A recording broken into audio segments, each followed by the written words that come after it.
예, 하루는 한 초등학교 학생이 우리 어린 아이가 아빠에게 물었습니다. 아빠, 전쟁은 왜 일어나는 거예요? 전쟁은 어떻게 일어나는 거예요? 이렇게 질문하였습니다. 아마 요즘 여러분들도 보셨겠지만 계속 전 세계 전쟁이 끊어지지 않고 있습니다.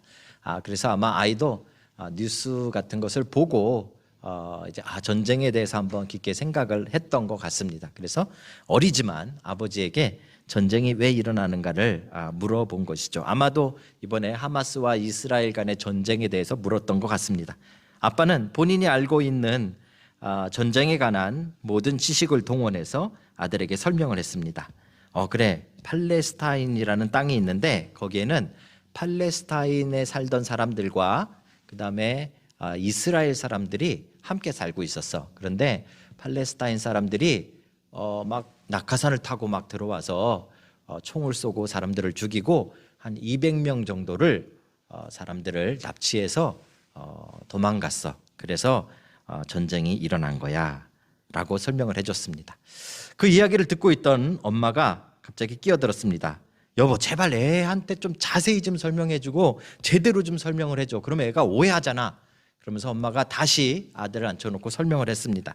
그 이전에 팔레스타인이 이스라엘을 공격하기 전에 훨씬 전부터 이스라엘이 팔레스타인 사람들을 괴롭혔단다. 감옥에도 가두고 막 못 살게 굴었어. 그래서 전쟁이 일어난 거야. 아마 이렇게 의견이 다른 일들은 각 가정마다 많이 있을 것입니다. 그런데 문제는 그 다음입니다. 아빠가 화가 났습니다. 자존심이 상했습니다. 자기가 말한 거를 엄마가 뒤집어 놨기 때문에 그렇겠죠. 그래서 아빠가 갑자기 화를 내면서 이야기를 합니다. 아니 여보, 지금 애가 나한테 물었지 당신한테 물었어? 그러고 화를 내버렸습니다. 그랬더니 와이프가 어머 여보 미안해. 나는 그런 의도가 아니었는데. 이렇게 말하는 집은 거의 없죠. 집집마다 아마 다 돌아보십시오. 이런 와이프는 거의 없습니다. 이런 와이프는 없고 여러분들 가정처럼 갑자기 엄마가 벌떡 일어나 버렸습니다. 그리고 화를 내면서 문을 꽝 닫으면서 그래 너 혼자 잘 키워봐라. 그리고 밖으로 나가버렸죠.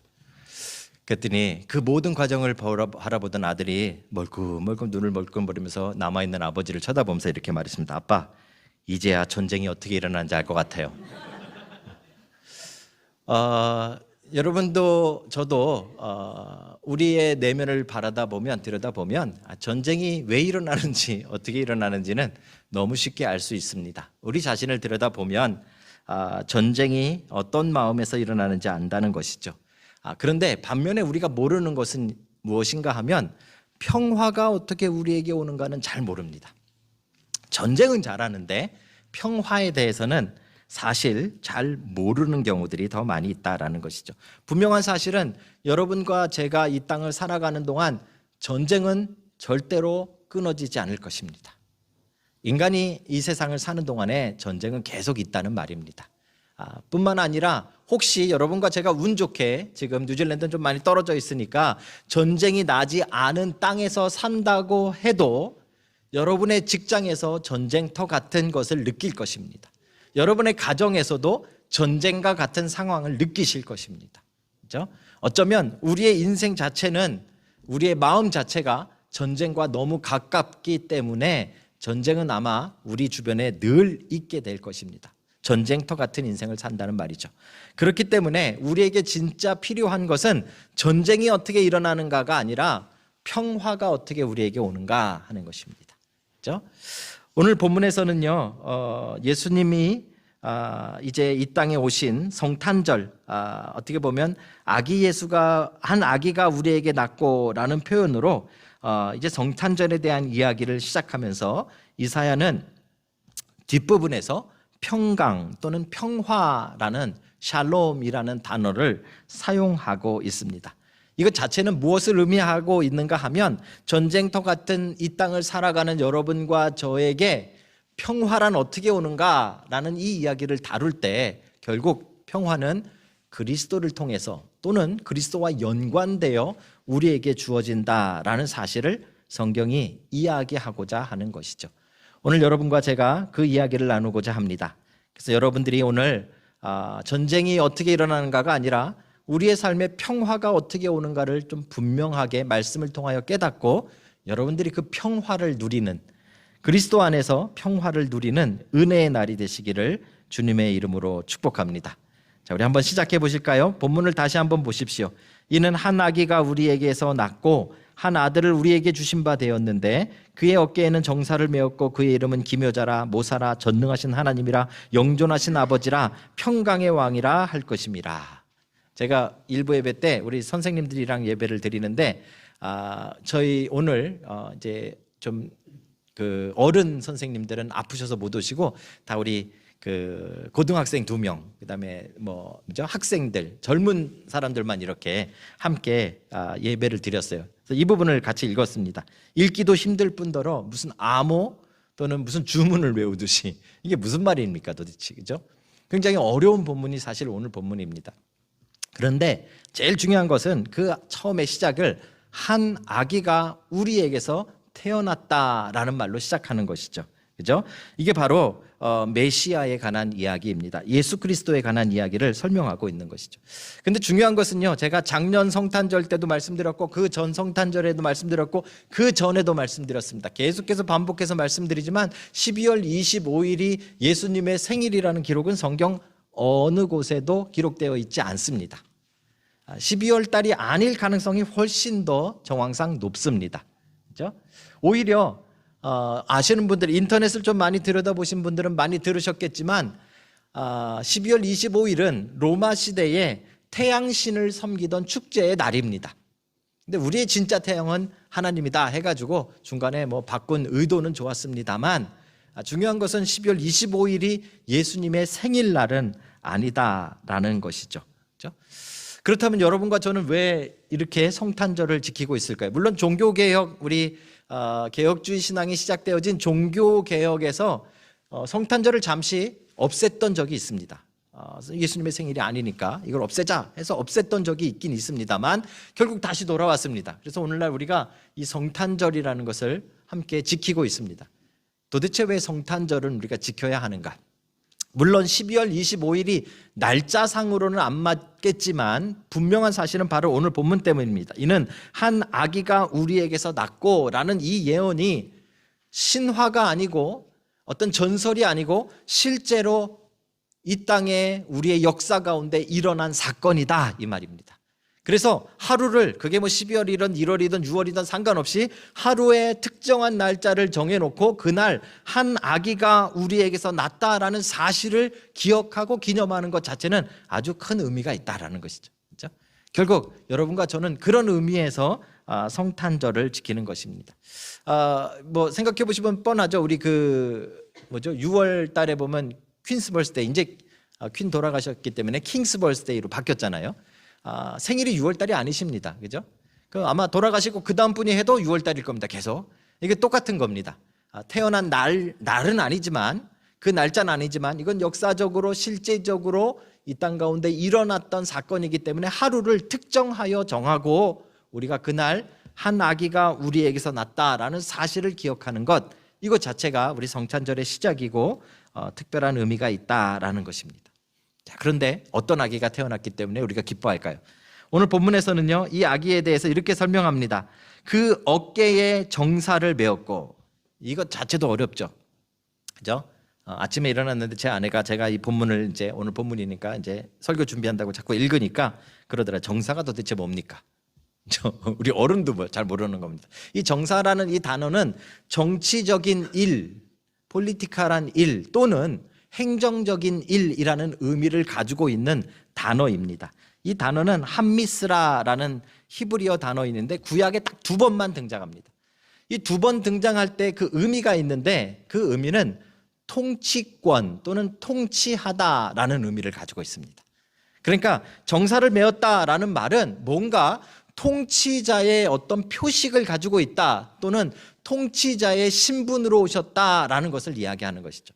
자, 다시 보십시오. 한 아기가 왔는데, 우리에게 태어났는데 그 아기가 어떤 아기인가, 어떤 왕인가, 어떤 모습인가 하면 통치자라 이 말입니다. 통치자로 오셨다라는 라는 것을 설명하고 있는 것입니다.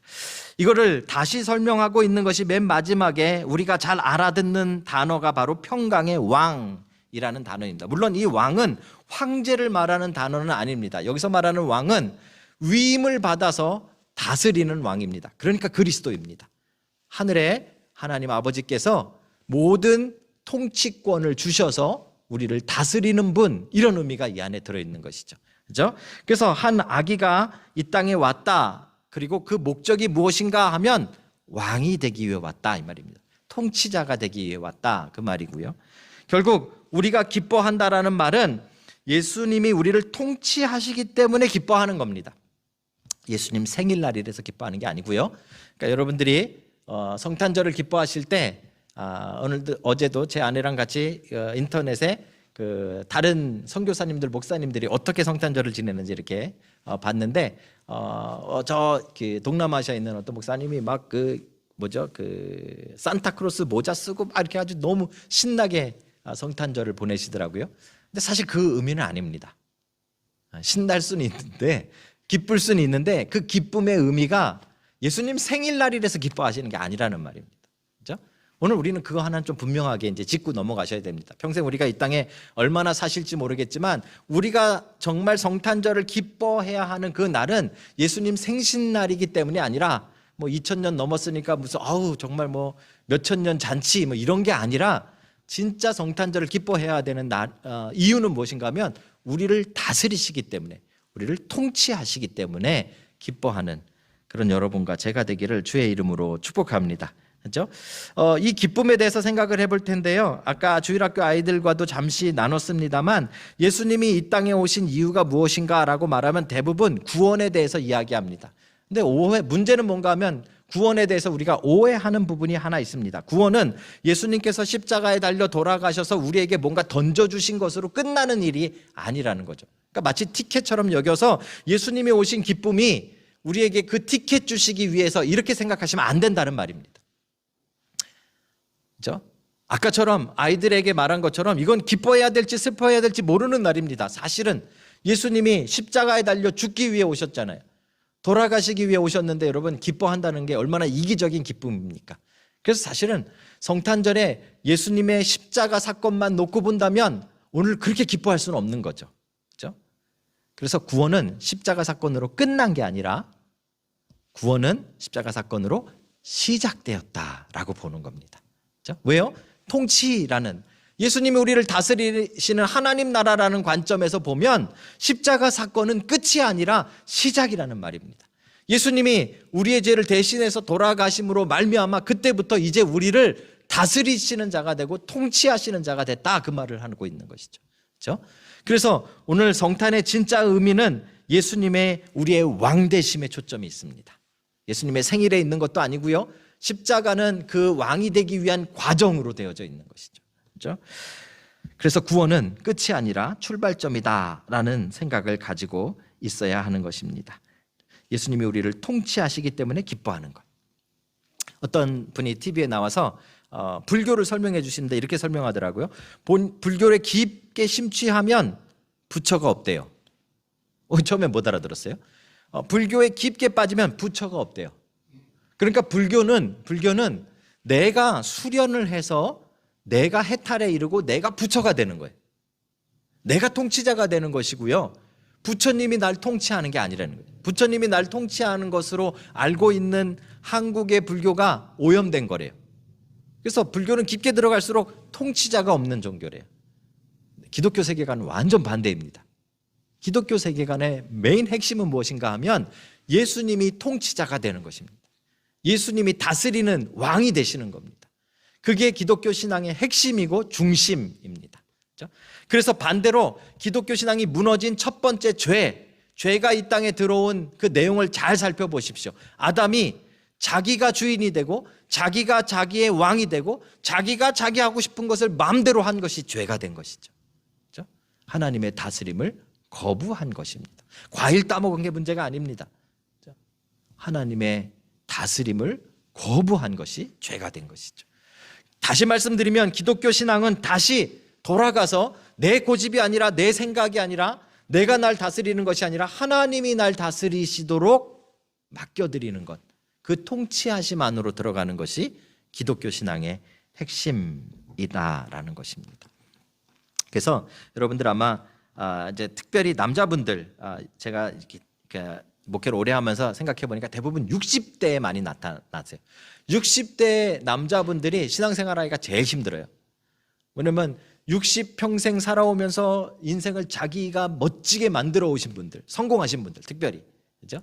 60을 살았는데 막 정말 돈도 없고 막 너무 실패 많이 하신 분들은 예수님 잘 믿어요. 뭐 누가 못 믿는가 하면 60살까지 살면서 내가 원하는 대로 잘 됐던 분들, 그런 분들은 교회에 나오면 뭐가 문제예요? 자꾸 하나님의 말씀과 내 생각이 충돌해요. 그죠? 내 생각은 아닌 것 같은데 하나님 말씀은 계속 이거래요. 그러니까 신앙생활이 힘든 거예요. 근데 신앙은 뭐다? 신앙은 하나님의 통치 아래로 들어가는 것이다. 신앙은 하나님의 다스림 안으로 들어가는 것이다. 그렇죠? 그래서 오늘날 크리스찬들이 이 부분을 많이 오해하기 때문에 기독교도 오염이 되어버렸습니다. 불교도 오염됐지만 기독교도 오염됐습니다. 여러분 한번 생각해 보세요. 기도응답, 뭐가 기도응답입니까? 성경은 분명하게 뭐가 기도응답인가 우리에게 말씀해 주셨어요. 예수님이 가르쳐 주셨어요. 그 뜻이 하늘에서 이루어진 것 같이 땅에서도 이루어지는 게 기도의 응답이에요. 우리 기도응답은 뭐예요? 내 소원이 성취되는 게 기도응답이잖아요. 기도응답이에요. 물론 내 소원이 하나님의 뜻 안에 있다면야 이해가 되어지겠죠. 하지만 우리의 신앙이 점점점 내 기도를 통해서, 내 주장을 통해서 내 소원이 하나님을 통해 이루어지는 것이 신앙이라고 착각하신다면 신앙생활 하시기는 더 힘들어지실 것입니다. 그렇죠? 많은 사람들이 40일 금식 해보셨습니까, 여러분? 많이 안 해보셨죠? 한 열흘 정도는 해보셨죠, 그죠? 일주일 이렇게 해보셨을 거 아니에요, 그죠? 금식 기도인지 금식 투쟁인지 우리는 좀 구별해야 됩니다. 그죠? 금식 기도는 뭔가 하면, 여러분 금식 기도를 실제로 해보신 분들은 다 고백하세요. 어떻게 고백하는가 하면 처음에 어떤 문제를 가지고 금식에 들어가지만 결국 그 기도가 끝날 때 어떤 결과가 나오는가 하면 내 생각이 바뀌는 거예요. 내 마음이 바뀌는 거예요. 그러면 진짜 금식 기도 하신 거예요. 그런데 끝까지 내가 주장해서 결국은 하나님을 움직여서 내 소원이 이루어져 놓고 그게 믿음 좋은 걸로, 신앙 좋은 걸로, 그게 하나님의 뜻인 걸로 자꾸 몰아가시면, 그렇죠? 하나님이 우리를 사랑하시기에 많은 부분을 허용하시지만 결국은 죽기 전에 그 레슨은 꼭 받으실 겁니다. 내 뜻이 꺾이고 하나님 뜻이 성취되어지는 것. 그렇죠? 오늘 이사야의 예언은 정말 우리에게 중대한 것을 도전하고 있습니다. 예수님이 아기의 모습으로 이 땅에 오신 성탄절의 진짜 기쁨의 이유가 예수님 생일날이 아니라 예수님이 우리를 다스리시기 위해, 예수님이 우리를 통치하시기 위해 오신 왕으로 오신 것을 우리가 기뻐하는 것이다 라는 사실이죠. 하나님의 통치 가운데 있으면 기쁨이 있는 겁니다. 하나님이 다스리시면 진짜 기쁨이 있는 겁니다. 여러분 안에 이 하나님의 통치하심으로 감격스러운 성탄절이 되시길 주의 이름으로 축복합니다. 그러면 성탄절이 정말 마냥 기쁜 거죠. 그죠? 전능하신 하나님이 나를 다스려 주시기 위해서 직접 오셨다는데 그것만큼 감격스러운 일이 어디 있습니까? 그냥 한번 돌아가시기 위해서 한 번의 사건을 위해서 오신 게 아니라니까요. 지금도 여러분들을 다스리는 그 일을 행하시기 위해 오신 거라니까요. 얼마나 감격스럽습니까? 여러분 안에 이 놀라운 성탄의 기쁨이 회복되어지는 왕 되신 주님, 통치하시는 주님을 맞이하는 여러분들 되시길 주의 이름으로 축복합니다. 자, 그런데 또 뭔가 찝찝하죠. 왜냐하면 왕은 왕인데 도대체 어떤 왕인가가 우리는 조금 두렵습니다. 우리가 눈으로 봤던 왕들은 사실 세상의 왕들은 통치하는 방법이 무엇인가 하면 두려움입니다. 겁을 주고 두렵게 해서 안 들어? 그럼 감옥에 가두고 죽이고, 그러니까 어쩔 수 없이, 아니면 벌금을 물고, 그죠? 그게 세상의 통치자가 우리를 다스리는 통치의 방법입니다. 그런데 우리가 기뻐해야 될 진짜 이유는 오늘 우리를 다스리기 위해 이 땅에 오신 예수 그리스도의 통치하시는 방법을 뭐라고 설명해 놨는가 하면 평강의 왕, 평화의 왕 이렇게 표현해 놨다는 거죠. 그렇죠? 우리를 다스리시는데 그 통치의 방법이 평화라는 것입니다. 평화가 뭘까요? 평화는 단순히 전쟁이 없는 상태를 말하는 것이 아닙니다. 평화가 무엇일까요? 이 평화를 조금 자세하게 하시기 위해서는 본문으로 다시 돌아가야 되는데요. 사실 본문에서 설명을 다 해주고 있어요. 그런데 말이 너무 어려워서 저도 이 성경 구절이 너무 어려워서 며칠을 고민을 해야 했어요. 왜냐하면 말이 너무 어렵잖아요. 기묘자라 모사라 이게 뭔 말이에요? 오늘날 거의 쓰지도 않는 단어잖아요. 기묘자라 모사라. 기묘자라는 말은 굉장히 놀라운 사람 이런 뜻이에요. 그죠? 모사라 이런 말은 영어로는 카운셀러라고 돼 있잖아요. 그죠? 해결사 이런 뜻이에요, 사실은. 그래서 우리 한글 성경에는 기묘자라 컴마 모사라 컴마예요. 그러니까 평강의 왕인데 한 아기가 기묘자의 모습이기도 하고, 그죠? 놀라운 사람이기도 하고 또 해결사이기도 하다 이런 말이에요. 근데 여러분 영어 성경을 보세요. 영어 성경엔 다르게 번역해 놨어요. 이 두 가지의 단어를 붙여 놨어요. Wonderful Counselor 이렇게 해놨어요. 놀라운 상담가, 놀라운 해결사 이렇게 해놨죠. 그렇죠? 근데 히브리어 원어는요, 그게 완전히 반대래요. 이 두 가지가 붙어 있는 건 맞는데 놀라운 해결사가 아니라 우리의 모든 문제를 해결해 주시는 분인데 놀라운 방법으로 해결하시는 분 이런 뜻이 돼요. 그래서 Wonder of a Counselor래요. 카운셀러는 카운셀러인데 해결사는 해결사인데 상담가인데 우리의 모든 문제를 놀라운 지혜로 놀라운 능력으로 해결해 주시는 분 이런 뜻이 오늘 본문에 나와 있는 기묘자 또는 모사라라는 이 두 가지 단어라는 것입니다. 자, 그렇다면 잠시 여기다 포즈해 놓고 본문에서 말하는 평강의 왕의 평화가 무엇일까요? 피스 또는 히브리 말로는 샬롬이라는 말 많이 들어보셨잖아요. 이 샬롬이라는 단어는 단순히 전쟁이 없는 조용한 상태를 말하는 것이 아니라 이 샬롬이라는 단어는 내게 불평할 것이 없는 부족함이 없는 모든 것이 충족해서 평안한 상태 이게 샬롬입니다. 자, 그러면 아까 말씀드렸던 기묘자 모사하고 이 평강의 왕 샬롬은 연결되어져 있는 거예요. 연결되어져 있는 거예요. 우리가 어떨 때 평안합니까? 어떨 때 불안하지 않습니까? 어떨 때 우리가 정말 샬롬한 상태가 되어집니까? 예수님, 우리의 통치자께서 우리의 모든 문제를 다 놀라운 능력으로 해결해 주실 때, 그때 우리가 평화라는 상태를 누리는 거예요. 이게 오늘 본문에서 나오고 있는 통치자 또는 평강의 왕이라고 설명해 놓은 예수 그리스도의 모습이라는 거예요. 십자가에 달려 돌아가시는 모습도 아니에요. 이 모습은. 그렇죠?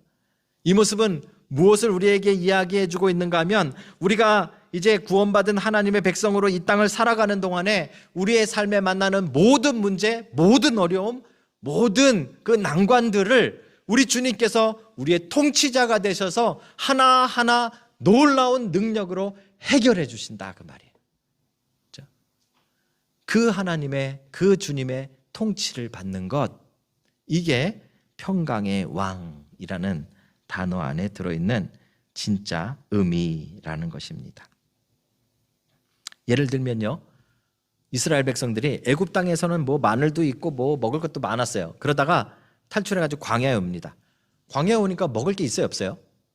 없어요. 자, 그런데 이스라엘 백성들을 광야에 있는 상태를 샬롬이라고 할까요? 애굽에 있는 상태를 샬롬이라고 할까요? 광야에 있는 상태를 샬롬이라고 하는 거예요. 왜요? 아무것도 없는데, 먹을 게 없는데 하나님이 만나를 내려주세요. 아무것도 없는데 하나님이 반석에서 물이 나게 하세요. 그렇죠? 맹수들이 들끓는 그런 위험한 곳인데 하나님이 날마다 우리를 지켜주세요. 그게 평강의 왕이고요, 그 상태를 샬롬이라고 말하는 거예요. 그렇죠? 단순히 전쟁이 없는 싸움하지 않는, 전쟁하지 않는 나라에서 사는, 부부싸움 안 하는, 갈등이 없는 좋은 관계로 살아가는 그런 것을 말하는 것이 아니라 전쟁 한복판 같은 곳을 살고 있더라도, 전쟁터 같은 곳에서 살더라도 내 주님이, 내 왕이 나의 모든 것을 놀라운 능력으로 해결하시고 통치하심을 믿는 그 통치 속에 살아가는 것, 그게 샬롬이라는 말입니다. 사랑하는 성도 여러분, 예수님께서 우리의 왕으로 오셨습니다. 그리고 우리를 다스리십니다. 통치하십니다. 우리가 할 것은 오직 우리의 왕 되신 예수 그리스도의 말씀에 순종하며 그 통치 속에서 살아가는 것입니다. 그러면 예수 그리스도의 평강이, 예수 그리스도께서 이 땅에 가져오신 그 평화가 우리의 삶 가운데 가득할 것이다, 이 말입니다. 그렇죠? 이 평강은 예수님이 나의 모든 문제를 해결하셨고 또 해결하실 것이기에 오는 평안입니다. 예수님께서 직접 내 삶을 통치하시기에 오는 평강입니다. 불안한 상태가 아니라, 불평인 상태가 아니라 만족과 감격의 상태가 되어지는 것이죠. 그래서 성경은 보면 그런 만족과 감동에 관한 이야기가 많이 나옵니다. 이스라엘 백성들이 광야에서 배워야 했던 것은 불평할 것이냐, 감사할 것이냐, 그게 바로 평화를 누릴 것이냐, 그 통치함 속에 믿음을 가질 것이냐, 아니면 자기 힘대로 살아갈 것이냐 하는 것의 차이인 것이죠. 시편은 우리에게 이야기합니다. 여호와는 나의 목자시니 내게 부족함이 없으리로다. 그게 바로 샬롬이라는 말입니다. 2023년도가 이제 다 지나가고 있습니다. 여러분, 한 해를 지나가시면서 여러분들은 어떤 마음이십니까? 저는 이 말씀을 준비하면서 한번 과연 나는 예수 그리스도의 평화의 왕이신 그 통치 속에 살았는가 2023년도를 한번 돌아봤습니다. 아이고, 웬걸요. 그렇죠? 제 안에는 제 아내가 아니라 제 아내, 제 마음속에는 불평과 불안과 두려움과, 그렇죠? 2023년도를 보니까 진짜로 거의 불안증 환자 같이 이유도 별로 모르면서 그렇게 살았던 거예요. 왜 그랬을까? 오늘 말씀을 보다가 깨달았어요. 아, 예수 그리스도의 통치하심을 내가 온전히 믿지 못하고 있구나.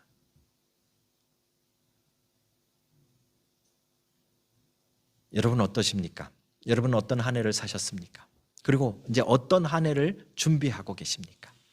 여러분은 예수 그리스도께서 실제로 여러분이 가진 문제가 무엇이든, 여러분이 가진 불안이 무엇이든, 여러분이 가진 불만이 무엇이든 그 모든 문제를 예수 그리스도 앞에 맡기고 그 통치하심 아래 들어가면 놀라우신 능력으로, 기묘한 능력으로, 원더풀한 능력으로 그 모든 문제들을 주께서 해결하시는 해결사가 되어서 우리를 다스리신다는 사실을 여러분 믿으시기 바랍니다. 그것을 믿는 것이 바로 평강의 왕으로 오신 예수 그리스도를 기뻐하는 실제의 모습입니다. 우리들의 기쁨은 예수님의 생일에 있는 것이 아닙니다. 예수님의 왕되심에 있습니다. 예수님의 통치하심에 있습니다. 예수님의 다스리심에 있습니다. 그 예수님의 통치하심 속에 우리가 들어갈 때 우리는 부족함이 없다는 고백을, 불안하지 않다는 고백을, 불평이 없다는 고백을 누리게 되어질 것입니다.